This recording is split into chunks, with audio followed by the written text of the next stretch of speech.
wabarakatuh. Berjumpa lagi di podcast TVRI Jawa Barat. Jangan lupa like, komen, dan juga subscribe. Hari ini aku bakal ngobrol dengan Ketua Mojang Jajaka Jawa Barat. Ada Gilang Hafizi. Kasih tepuk tangan dulu dong. Kang Gilang, Sampurasun. Rampes. Luar biasa loh. Akhirnya susah loh dapat jadwal Akang di sini ya untuk ngobrol bareng saya. Sebenarnya tinggal nyebrang Pak dari studio sebelah ya Pak ya. Oke, Kang Gilang. Iya, Kang. Ketua Mojang Jajaka Jawa Barat. Berarti semua daerah di Jawa Barat ya? Iya betul Kang. Ada 27 kota kabupaten punya duta daerah seperti Mojang Jajaka tapi namanya beda-beda. Oke. Nah, kita di provinsi kepengurusannya ada juga. Itu adalah mereka-mereka yang sudah mengikuti kompetisi atau pemilihan Mojang Jajaka di provinsinya. Oh, tapi by the way ya, Hah, gak semua orang tahu Mojang Jajaka. yap. Mojang Jajaka apa sih sebenarnya teh? Nah, Mojang Jajaka itu adalah sebutan. Mojang itu untuk perempuan, Jajaka untuk laki-laki. Di Tatar Pasundan ini kan sebutannya seperti itu. Kan kalau misalkan rekan provinsi kita di DKI Jakarta itu Abang None Abang ya, None. gitu kan. Terus kemudian di Jogja di Mas Di Ajeng, Jegek Bagus di Bali, dan juga Uda Uni di Sumatera Barat. Nah, kalau untuk Mojang Jajaka sendiri itu adalah salah satu panggilan yang memang juga mencerminkan bahwa mereka ini adalah para pemuda-pemudi yang aktif dengan segala potensinya, Kang Gugu. Nah, untuk Mojang Jajaka ini sendiri diadakan dulu tahun 86. Lama juga ya. Betul. Jadi Tapi dari awal namanya Mojang Jajaka. iya, betul. Cuma dulu itu belum membawa nama daerah kota kabupaten atau provinsi. Jadi dulu namanya Mojang Jajaka Parahyangan. Ini sumbernya dari founders Mojang Jajaka sendiri yang waktu itu menyelenggarakan, yaitu Ma Uun ya, Ma Hajah Uun.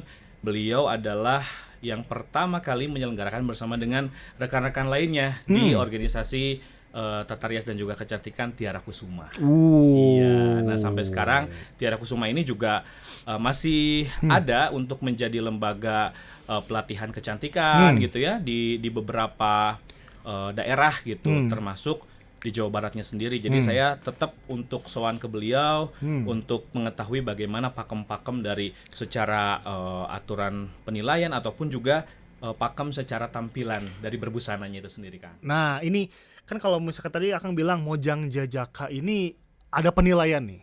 Ya. Dari mulai tampilan, busana. Lalu sebenarnya yang dicari ketika audisi itu apa sih? Apakah dari fisiknya, katakanlah ganteng, cantik, Ya. terus wangi atau apa gitu, atau pintar bahasa Sunda? Oke, nah ini mungkin juga jadi salah satu syarat kita ya di provinsi. Sebetulnya dari kota kabupaten ketika menyelenggarakan pemilihan itu mereka itu sudah punya aturan-aturannya tersendiri. Tapi kalau untuk provinsi mungkin agak ada peningkatan yang lebih baik dari segi tinggi badan ataupun juga strata pendidikan, Kang. Oh. Nah, tingkat pendidikan. Nah, kalau untuk Jawa Barat sendiri, kami saat ini untuk Mojangnya di minimal 165 cm, kemudian untuk Jajakannya di 172 cm. Nah, ini juga berkaitan erat dengan peran mereka dan pengimplementasian mereka ketika setelah pemilihan itu selesai, event pemilihan grand final itu selesai. Jadi tidak lepas begitu saja lomba dapat predikat apa, tapi setelah itu dari kualifikasi yang ada mereka bisa bertugas dengan sejumlah program-program tertentu, Kang. Gitu. Nah, untuk sekarang sendiri bagaimana di tahun 2024 ini kami tetap menyamakan persepsi dengan kota kabupaten lainnya. Karena kan di kota kabupaten tertentu nih kondisi mukanya beda-beda, Kang. Jadi ada yang gitu. ngeluhin misalkan di kami mah susah nih tinggi badan. Ya, Di kami nih benar. susah untuk yang misalkan dengan administratif Jabar ini sesuai gitu, atau yang belum kuliah. Karena kalau di Moka Jabar sendiri sekarang harus yang sudah memasuki perguruan tinggi Oh gitu. minimalnya. Begitu. Oke, Untuk rentang usianya juga ada, Kang Gugu, dan juga sobat podcast itu dari rentang usia 18 sampai 23 tahun maksimal. Oh gitu. Kenapa seperti itu? Karena 23 tahun ini menurut kita adalah waktu yang maksimal untuk seseorang ini masih ada dalam jenjang pendidikan, sehingga fokusnya masih bisa diselaraskan dengan kegiatan non akademik kan. Jadi kalau misalkan setelah lepas itu 24-25 mereka sudah fokus kerja, sudah beda lagi. Mungkin sudah nggak fokus ke kegiatan berorganisasi gitu. Oke. Karena Kang tuh di Jawa Barat ya. Ah, ah. Orang yang sebelumnya gak ikut dari daerah lain itu bisa langsung masuk gak sih ke Mojang Jajaka Jawa Barat, atau mungkin harus dari misalkan Kota Bandung, Mokanya gitu, atau misalkan dari Kuningan, ya. Bogor. Ya. Nah, ini sekaligus branding juga nih ya, Kang, podcast ini untuk pemirsa podcast TVRI Jawa Barat, bahwa untuk keharusan seseorang mengikuti Mojang Jajaka ini tidak harus menjadi pemenang dalam daerahnya atau menjadi nomor 1 di daerahnya, juara gitu ya. Tapi kami tetap menitik beratkan, karena kita itu awalnya itu dari kedaerahan, Kang Gugum, maksudnya bermitra dengan pemerintahan kota kabupaten termasuk provinsi. Jadi yang mengikuti ini delegasinya harus menyertakan surat rekomendasi dari dinas pariwisata atau yang terkait gitu dengan Mojang Jajakanya, dengan paguyubannya. Jadi rekomendasi tetap ada dari mereka. Kalaupun tidak ada penyelenggaraan dari mereka, orang yang mau masuk itu harus ada 2 rekomendasi itu, Kang. Jadi boleh tidak pemenang atau tidak berdasarkan mengikuti kompetisi, tapi bagaimana caranya dia masuk ke kita itu 2 surat itu ada juga rekomendasi. Jadi kita supaya tetap mitranya tetap berjalan dengan pemerintahan. Jadi yang penting mah harus ada rekomendasi gitu ya. Iya, betul. Tapi mungkin biasanya tuh para pemenang ya untuk dari Mojang Jajaka Biasanya, daerah betul. baru ke Jawa Barat Kebanyakan itu lagi. menang, betul. Diperlombakan lagi di situ. Iya, Wow. biasanya kan kalau misalkan yang secara regulernya adalah yang menang di daerah, misalkan katakan di Kota Bandung gitu ya, pemenangnya juara satunya langsung berlanjut ke provinsi, jadi dengan kota kabupaten lain, seperti itu generalnya. Tapi kalau misalkan tidak ada pemenangnya karena misalkan kegiatan tertentu atau misalkan kualifikasinya yang tidak sesuai, boleh juara 2-nya, boleh juara 3-nya, ataupun juga rekomendasi yang tadi itu dari luar. Oke, terus siap gitu kualifikasinya. Event Pasanggiri ya kalau nggak salah ya, untuk Pasanggiri. apa namanya tuh acara lombanya itu tahun ini ada. Oke, di tahun 2024 kita insya Allah ada. Wih, kapan? Betul. Kapan? Jadi kita nih saat ini sedang merancang konsep gitu ya untuk pelaksanaan. Insya Allah sih karena tahun 2024 ini masih tahun politik ya, Kang ya. Akan ada pilkada serentak di 2024 khususnya bulan November. Nah, kami itu sebelum itu, Kang. Jadi supaya masih bisa kondusif, masih bisa aktif untuk bisa koordinasi dengan pihak pemerintahan dan juga event-event yang ada di akhir tahun, kan biasanya suka banyak event ya, Kang ya. Nah, insya Allah kami dari bulan Agustus, September, Oktober sampai maksimal November awal itu akan jadi puncaknya penyelenggaraan pemilihan Mojang Jajaka Jawa Barat. Dulu kami memakai nama Pasanggiri. Memang itu juga perlombaan ya, Kang ya, tapi mungkin dalam istilah Sunda. Kami memilih nama pemilihan ini supaya lebih general dan juga bisa disupport oleh pihak-pihak eksternal yang mungkin juga ingin support dan bisa bekerja sama dalam pemilihan event Mojang Jajaka Jawa Barat ini. Di pemilihan Mojang Jajaka Jawa Barat ini tuh rangkaiannya apa aja sih? Apakah dari mulai ada apa tuh karantina atau apa lagi tuh biasanya? Oke, nah kalau di pemilihannya sendiri kita akan melalui beberapa tahap. Yang pertama kami akan sosialisasi. Sosialisasi itu dari kami Paguyuban Mojang Jajaka Jawa Barat dengan Dinas Pariwisata dan Kebudayaan Provinsi Jawa Barat nanti akan mensosialisasikan rencana kegiatan kami itu kepada seluruh paguyuban kota kabupaten. Biasanya yang datang ketua. Kemudian juga nanti akan ada dari dinasnya juga yang menaungi mokanya di setiap kota kabupaten, Kang. Nah, kemudian setelah sosialisasi kami akan menggulirkan beberapa persyaratan yang mana berkasnya itu harus dikumpulkan dalam jangka waktu tertentu yang nanti harus dikumpulkan. Kemudian nanti setelah semuanya lengkap nih, kota kabupatennya apakah 27 semuanya ikut, 27 pasang. Nah, dari situ langsung launching peserta dalam technical meeting. Nah, nanti di technical meeting itu kami juga ada tes tulis gitu, tes tulis yang mana memadupadankan beberapa pertanyaan yang terkait dengan pemerintahan, khususnya pariwisata, ekonomi kreatif dan kebudayaan. Gitu. Dari situ lanjut ke prakarantina, Kang. Nah, namun sebelum prakarantina ada juga kita rencana akan ada Pinton Anggon. Apa tuh Pinton Anggon? Pinton Anggon tuh menontonkan sebuah yang bisa dipakai oleh mokanya itu sendiri. Salah satunya adalah wadritra batik. Oh, kayak khas fashion daerahnya. show gitu ya? Yes, fashion show kalau mungkin sekarang generalnya seperti itu. Iya. Jadi nanti kita akan mempersilahkan dari kota kabupaten itu untuk kreativitasnya gimana merancang pakaian yang bisa dipakai untuk fashion show itu di pemerintah, di tempat monumen perjuangan atau di gedung sate, Kang. Oke. Ya, biar Jawa Barat banget gitu. Iya, Nah, Pinton iya. Anggon. Lanjut setelah itu akan ke prakarantina. Ini kita lakukan secara daring melalui Zoom. Dan di sana akan ada pemaparan terkait dengan beberapa materi yang berkenaan dengan pariwisata, budaya dan ekonomi kreatif. Selanjutnya karantina. Di karantina itu ada kelas-kelas pematerian dan juga ada unjuk kabisa. Unjuk kabisa. Nah, unjuk kabisa ini kompetensi bakatnya bebas. Jadi pertunjukan bakatnya bebas dengan waktu yang sudah ditentukan. Yang terakhir baru grand final, event utamanya untuk penobatan siapa yang mendapatkan juara pinilih ya. Kemudian juara predikat lainnya serta atribut yang ada di Moka Jabar. Kalau unjuk kabisa kan mempertontonkan kebolehan ya. Yang ada atau para finalis lah ya kita anggap itu ada penilaian khusus gak sih?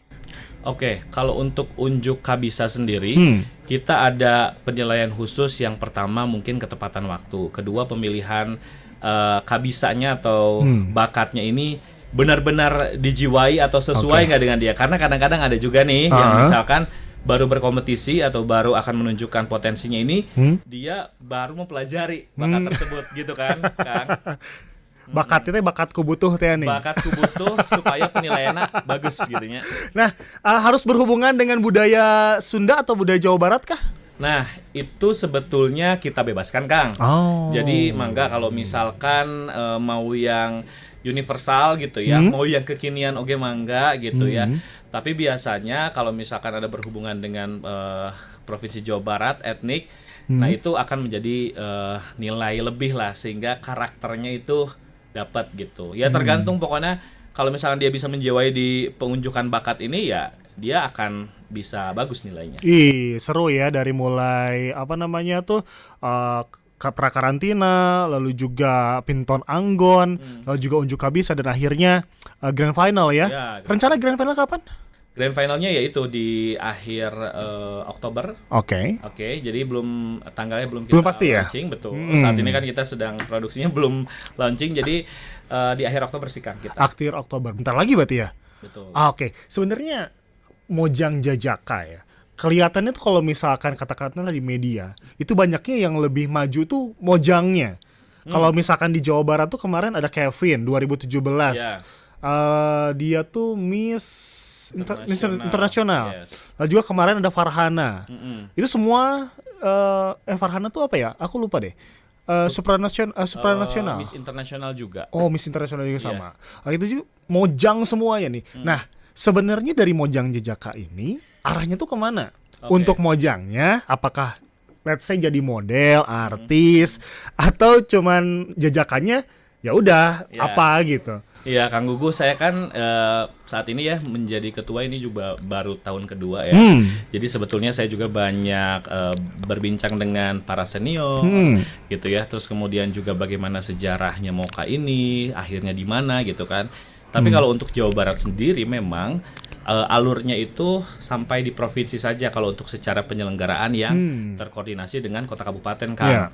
Hanya saja ketika misalkan dari para peserta, dari para finalis atau alumni ini ingin mengikuti yang tingkatannya nasional bahkan internasional, itu mangga pasti kita support gitu. Jadi memang tidak kita yang mengambil lisensi nasional atau lisensi yang lebih luas lagi gitu. Jadi memang ketika ada muncul minat dari beliaunya atau kita melihat kesesuaian karakter beliau untuk mengikuti ajang-ajang nasional tersebut, kita langsung saja push dia. Oh. Gitu baru Kang. Jadi kita tidak mengambil lisensi yang duta untuk wisata nasional gitu, pariwisata atau budaya nasional, tidak. Gitu. Jadi berhenti di Jawa Barat saja. Tapi alhamdulillahnya memang dengan adanya keberanian dari beberapa pihak seperti yang paling terdekat adalah Harasta ya, yang berhasil menjuarai Putri Indonesia, kemudian juga mengharumkan nama Kota Bandung dan juga sampai kepada winner dari Miss Supranasional ya 2024, terus Teh Farhana, Teh Kevin Liliana dan juga yang lainnya yang memang berasal dari Moka gitu. Dan alhamdulillah dari situ kan istilahnya nama Mojang itu harum gitu kan. Sebetulnya ada juga sih Jajaka, alumni Jajaka, khususnya Jajaka Jawa Barat mungkin yang berkiprah gitu, yang di kancah internasional baik dalam lingkup pendidikan ataupun ajang-ajang seperti ini. Kemarin juga sempat nih di TVRI Jabar juga beliau sempat sharing di podcast mengikuti salah satu lomba influencer kesehatan untuk brand tertentu. Nah itu aja. Dan beliau masih fokus untuk aktif menginspirasi dengan usianya yang mungkin sudah matang gitu ya, tapi masih bisa masuk kriteria gitu. Itu salut sih, karena kalau dari dominasinya mungkin perempuan atau mojangnya, ya kita tetap support Kang gitu. Karena kan mungkin kompetisi sekarang justru makin banyak juga ya duta daerah tuh. Duta daerah ataupun juga pageant lah, industri pageant gitu. Jadi kita support siapapun yang minat untuk mengikuti kancah nasional ataupun internasional. Dukungan dari Disparbud, pemerintah setempat gimana sih? Ya, ada pendukungan ketika misalkan para calon peserta yang akan mengikuti ajang yang lebih luas lagi dari Moka ini ingin mengikuti gitu. Mungkin mereka proseduralnya audiensi gitu ya. Terus kemudian juga nanti kebutuhannya apa, sehingga mitra-mitra dari pemerintahan bisa membantu untuk mensupport dari segi apapun Kang. Mungkin kebutuhannya banyak ya, tidak hanya akomodasi gitu atau transport gitu, tapi juga kebutuhan pakaiannya, terus kemudian juga bagaimana dia bisa menampilkan sesuatu yang mungkin propertinya kedaerahan gitu, itu juga bisa disupport. Tapi mungkin selengkapnya memang ini kebijakan dari dinas sih sebetulnya gitu. Kalau dari Moka sendiri bentuk supportnya kita tetap nge-push mereka dari sosial media kita, mengekspos seluas-luasnya. Karena Kang sekarang ini kan Mojang Jajaka Jawa Barat, se-Jawa Barat itu semuanya sudah punya ya. Ada yang Mojang Jajaka ya namanya. Ada juga kalau di Cirebon itu, Kabupaten Cirebonnya itu Nokacung namanya kan. Nokacung. Betul. Kemudian ada Jaka Rara. Nah, itu beda lagi istilahnya kan. Kalau di Betawian yang di Kota Depok, Kabupaten Bekasi dan Kota Bekasi itu namanya Abang Empo. Iya gitu. Tapi mereka nanti ujungnya ke Jawa Barat juga. Pakaiannya yang tadinya memakai khas mereka, Abang Empo itu nanti akan menjadi Mojang Jajaka juga. Jadi kalau di kita tetap dengan pakaian priangan gitu. Jadi Sunda gitu, tetar Sunda yang memang dari awal pakemnya sudah ada. Ih, seru banget. Tapi kalau misalkan katakanlah dalam itu grand final, ada pemenang-pemenangnya kan? Betul. Nah, pemenang-pemenangnya itu apa aja biasanya? Oh iya, kategorisasi pemenangannya ya. Untuk kita sendiri yang paling general gitu ya, ada pinilih untuk juara satu. Istilah untuk juara satu adalah pinilih, Mojang dan Jajaka. Jadi satu pasang ya. Kemudian Mojang dan Jajaka wakil 1 atau juara 2. Kemudian wakil 2 atau juara 3. Ada harapan 1, harapan 2, harapan 3. Jadi 6 besar untuk rankingnya gitu ya. Terus kemudian ada juga atribut lainnya Kang. Ada mimitran. Mimitran itu apa? Persahabatan. Oh, persahabatan. Yang bersahabat, yang bisa mengayomi. Bukan persahabatan ya. Bukan. Jadi selama dia di karantina, kegiatan rangkaian itu dia bisa mengemban sebagai leader lah gitu, yang bisa mengkoordinasikan teman-teman seangkatannya. Kedua, ada parigel. Apa tuh? Berbakat. Oh, berbakat. Ya, berbakat. Ada juga sebentar, parigel tuh nanti yang berarti pemilihannya atau pemenangnya ditentukan dari dari unjuk kabisa Kang. Kalau parigel khusus gitu. Tapi biasanya nilai unjuk kabisa juga kita akumulasikan untuk akumulasi nilai akhir gitu. Jadi tidak hanya berfokus kepada satu kategorisasi parigel atau berbakat itu aja. Dari parigel, terus kemudian ada juga kamemet. Kamemet, apa tuh kamemet? Favorit. Itu dari jalur voting. Ya. Voting like Instagram gitu ya. Atau juga kemarin kita sempat dengan cara lainnya gitu untuk pendukungan mereka dengan memanfaatkan media digital gitu, baik Instagram, sosial media gitu dan yang lainnya juga. Kemudian ada Kewes Gandes ya. Kewes Gandes. Gandes. Nah itu tuh Kewes Gandes tuh untuk yang menilai secara keseluruhan dari penampilan Kang. Penampilannya bagus, memakai pakem rangsukan Mojang Jajaka, terus kemudian juga bisa menyampaikan dengan baik, ditambah dengan parasnya yang luar biasa bisa menyatu dengan pakaian. Nah itu kita nilai secara subjektif sebetulnya dari panitia, tapi juga melihat bagaimana dia pantasnya menggunakan pakaian yang setiap ada di rangkaian gitu. Nilai itu susah banget ya? Sebetulnya iya. Jadi kita juga harus memetakan sih kan untuk beberapa moka ini masuknya ke kejuaraan mana gitu kan. Terus ada juga kemarin Mojang Jajaka yang Motekar tuh jadi aktif gitu ya. Dia bisa menginspirasi teman-temannya dan lebih banyak inisiatifnya dalam setiap kegiatan atau kelas gitu. Ketika di karantina itu. Jadi kita sebenarnya juga pengen mengapresiasi ya Kang ya, karena kan banyak sekali moka itu. Jadi kalau misalkan 27 kota kabupaten dikali satu pasang atau dua, jadi 54 nih kalau semuanya ikutan karantina tuh ya. Nah itu kalau misalnya yang menangnya hanya 20 piala atau 20 penghargaan masih kurang gitu. Jadi kita sebetulnya masih mencoba untuk mengapresiasi lainnya. Salah satunya mungkin saya juga ada rencana mengapresiasi paguyubannya Kang Gugu. Paguyuban ini kan mereka yang lebih banyak mengatur dan juga memanage kegiatan dari delegasinya atau Mojang Jajakannya itu sendiri yang akan berangkat ke Jabar. Pasti lebih tahu kebutuhannya apa. Rangkaian acaranya tuh, dan kalau misalkan nih tadi banyak banget penilaiannya dari mulai pemenang pertama, wakil, terus juga Kewes Gandes, terus berbakat dan lain-lain. Ini yang nilai siapa aja nanti? Oke. Saya nggak bisa nyebutin nama secara jelas ya karena tiap tahunnya itu berbeda-beda. Tapi yang pasti kita milih yang kredibel ya di bidangnya, termasuk melibatkan beberapa unsur seperti unsur pemerintahan. Mungkin kalau ada lingkup dinasnya itu yang berkenaan dengan pariwisata dan kebudayaan kan. Kemudian juga public speaking dari para praktisi public speaker gitu ya. Terus kemudian juga ada juga misalkan kompetensi lainnya, content creator gitu kan. Terus kemudian ekonomi kreatif kita biasanya juga dengan pihak Ekraf Jabar gitu ya, dengan juga sejumlah praktisi. Nah kita masukkan di sana. Termasuk kita juga melibatkan alumni-alumni dari angkatan sebelumnya. Karena kan dari alumni-alumni juga selain ada yang fokusnya mengikuti ajang-ajang lagi di nasional, kalau yang tadi kita bahas, ada juga yang mereka menjadi dosen pariwisata begitu. Ada juga yang di perbankan, kemudian ada yang di protokoler gitu kan. Dan ada juga yang di media seperti kita. Seperti Anda ya. Betul. Jadi luar biasa gitu. Salah satu peran Moka ini bisa mengaktivator karena ada 5 Kang perannya Kang. Apa tuh? Negosiator, aktivator, motivator, influencer, dan promotor Kang.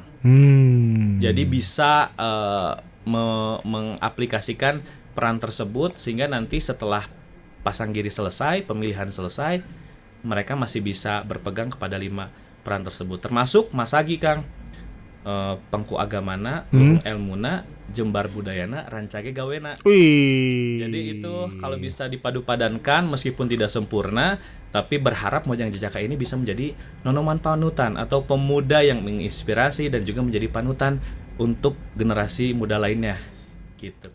Seru loh ya, panutan untuk bisa menginspirasi orang lain, terutama anak-anak muda yang lainnya. Terakhir aja harapan tentunya untuk kegiatan Mojang Jajaka Jawa Barat ke depan. Oke, baik. Harapannya sendiri dari saya Gilang Hafizi yang saat ini menjadi Ketua Paguyuban Mojang Jajaka Jawa Barat. Kita semakin guyub dari Paguyuban Mojang Jajaka Kota Kabupaten, banyak bisa bertukar pikiran. Kemudian kami juga berharap banyak sekali kolaborasi dari stakeholder yang bisa mendukung kemajuan pembangunan daerah, kemudian juga potensi secara sumber daya manusia Mojang Jajaka, dan juga kedepannya mungkin Moka ini akan semakin besar lagi gaungnya seperti teman-teman duta daerah lainnya, dan pastinya bisa menghasilkan generasi-generasi panutan yang terbaik khususnya untuk Jawa Barat tercinta ini. Gilang Gitu. Hafizi luar biasa ya sebagai ketua Mojang Jajaka Jawa Barat sudah bergabung bersama kami di Siap, podcast TV Jawa tentunya, Barat. Kang. Dan jangan lupa like, comment, subscribe.